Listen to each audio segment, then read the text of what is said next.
ஜெயந்திஸ் கிச்சனுக்கு உங்களை அன்புடன் வரவேற்கிறேன். இன்னைக்கு நம்ம பார்க்க போகிற டிஷ் என்னன்னு கேட்டிங்கன்னா இடியாப்பம். இடியாப்பம் நம்ம வீட்லேயே நம்ம எப்படி செய்கிறதுன்னு பார்க்க போகிறோம். நம்ம சேனலை ஃபஸ்ட்டு பார்க்குறவங்க சப்ஸ்கிரைப் பண்ணிக்கோங்க, பக்கத்தில் இருக்கிற பெல் பட்டனை அழுத்திக்கோங்க. வாங்க இந்த டிஷ் எப்படி செய்கிறதுன்னு பார்க்கலாம்.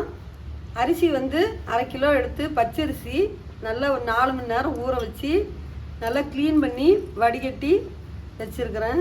தண்ணி பாருங்கள் லைட்டாக இருக்கும், ஒன்றும் பிரச்சனை இல்லை. இதை நல்லா நம்ம மிக்சியில் அரைச்சி சளிச்சு எடுத்துக்கலாம். இந்த மாதிரி இடியாப்பம் செய்யும்போது நல்லா டேஸ்ட்டாக இருக்கும். நீங்கள் வீட்லேயே ஈஸியாக இந்தமாரி இடியாப்பம் செஞ்சுக்கலாம். வாங்க இந்த டிஷ் எப்படி செய்கிறதுன்னு பார்க்கலாம். இப்போ மிக்சி ஜாரில் அரிசியை கொஞ்சம் கொஞ்சமாக போட்டு நம்ம அரைச்சி சளிச்சு எடுத்துக்கலாம்.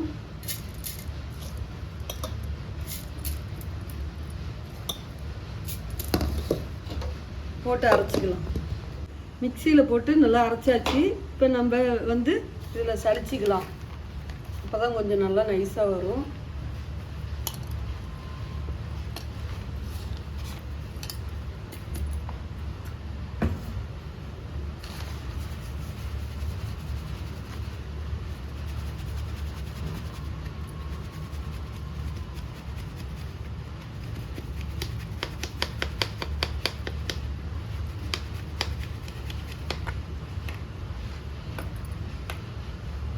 மிஷினில் அரைச்சோம்னா வந்து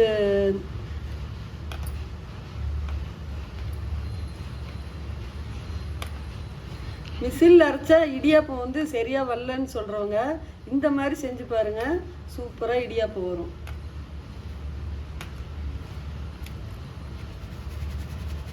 நல்லா நைஸாக சலிச்சிக்கலாம்.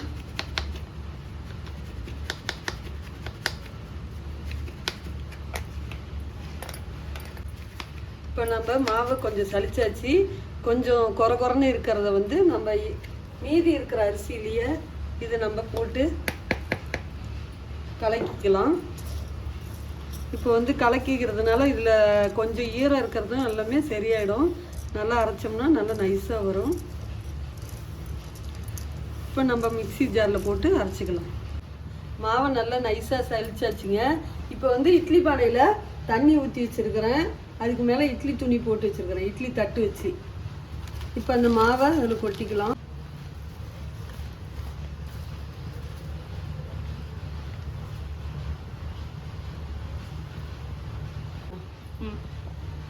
இந்த மாவை வந்து நம்ம இந்த துணியை போட்டு அப்படியே மூடிடலாம்.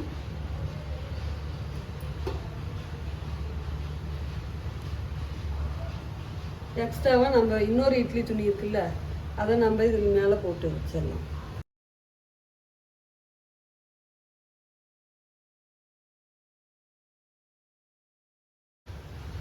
ஒரு 10 நிமிஷம் இது அப்படியே வேகட்டும் சிம்பிளில். அப்புறம் கொஞ்சம் நேரம் கழித்து கொதி வந்தோட்டி சிம்பிளில் வச்சு ஒரு 10 நிமிஷம் வேகட்டும். நல்லா சுற்றி ஆவி வந்ததும் அடுப்பை வந்து சிம்பிளில் வச்சிடலாம். நல்லா வேகட்டும், ஒரு 10 நிமிஷம் வேகட்டும். 10 நிமிஷம் ஆயிடுச்சுங்க. இப்போ எடுத்துக்கலாம்.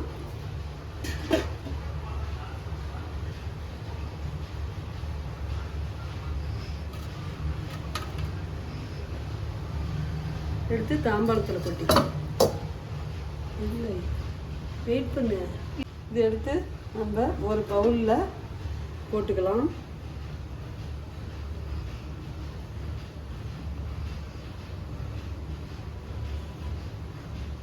உப்பு இதுலேயே ஒரு 1/2 ஸ்பூன் போட்டுக்கலாம். போட்டு நல்லா இதை உடச்சி விட்டுக்கலாம்.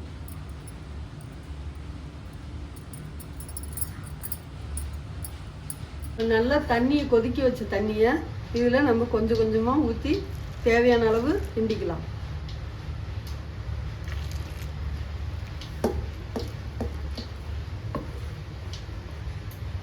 கொஞ்சம் கொஞ்சமாக ஊற்றி கிண்டிக்கலாம்.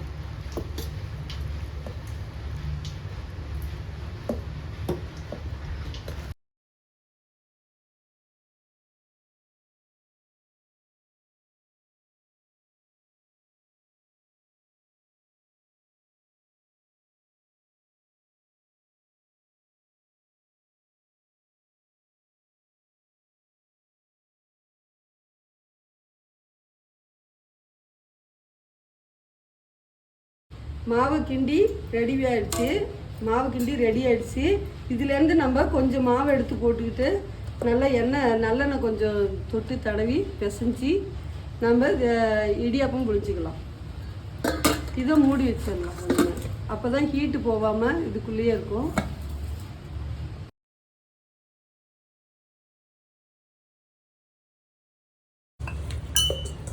நல்லெண்ணெய் கொஞ்சம் ஊற்றி நல்லா மாவை பிசைஞ்சிக்கலாம். மாவு பாருங்கள், நல்லா சாஃப்டாக பிசைஞ்சாச்சு. நல்லெண்ணெய் தொட்டு நல்லா பிசைஞ்சாச்சு.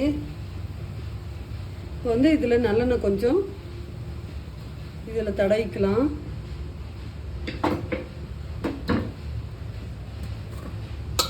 எதுக்காக தனியாக பவுலில் இந்தமாரி பிசைகிறோம்னா நல்லா கொஞ்சம் கொஞ்சமாக போட்டு பிசைஞ்சோம்னா நல்லா சாஃப்டாக வரும். அதுக்காக தான்.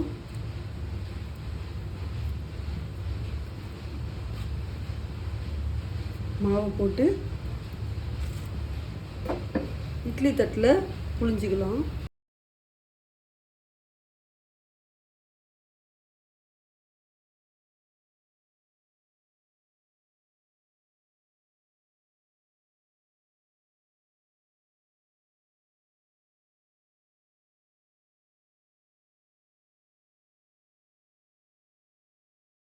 மாவு ஃபுல்லாக போடக்கூடாது. ஒரு முக்கால்வாசி அளவு போட்டிங்கன்னா தான் நம்ம ஈஸியாக புளியறதுக்கு கரெக்டாக இருக்கும். இப்போ புளிஞ்சிக்கலாம்.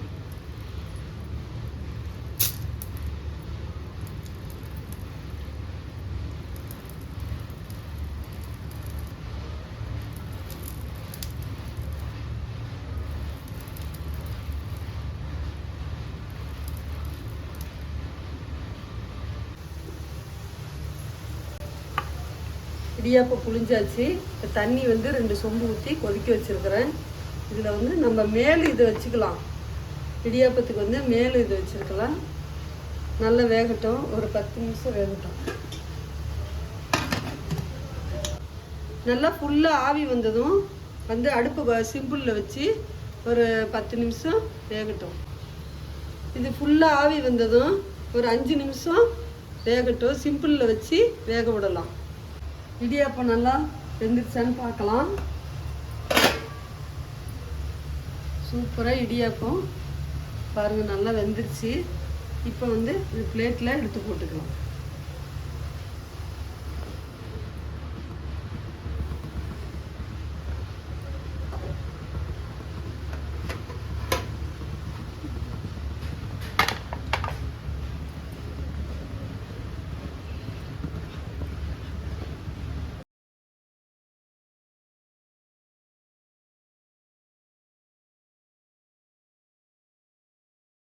இடியாப்பம் பாருங்கள், சூப்பராக பஞ்சு மாதிரி ரெடி ஆகிடுச்சு. பாருங்கள், பஞ்சு மாதிரி இருக்கும். இந்த அளவு இடியாப்பம் கடையில் வாங்குற மாதிரியே இருக்கும். சூப்பராக ரெடி ஆகிடுச்சு இடியாப்பம். நம்ம சேனல் பிடிச்சிருந்தா லைக் பண்ணுங்கள், ஷேர் பண்ணுங்கள், சப்ஸ்கிரைப் பண்ணுங்கள். இப்போ தேங்காய் வந்து ஒரு தேங்காயை கட் பண்ணி வச்சுருக்கிறேன் இந்த மாதிரி. இப்போ வந்து மிக்ஸி ஜாரில் வந்து 2 ஏலக்காய் போட்டுக்கலாம். போட்டு தேங்காய் கொஞ்சம் போட்டுக்கலாம்.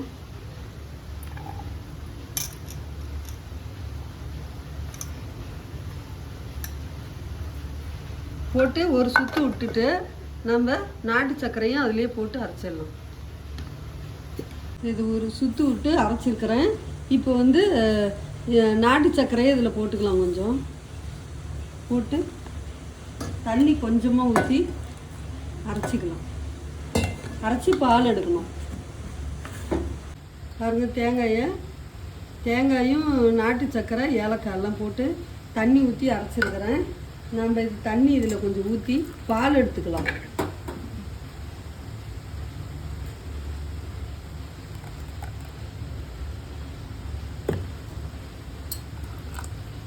நல்லா கொஞ்சம் திக்காக எடுத்துக்கலாம். அப்போ தான் டேஸ்ட்டாக இருக்கும்.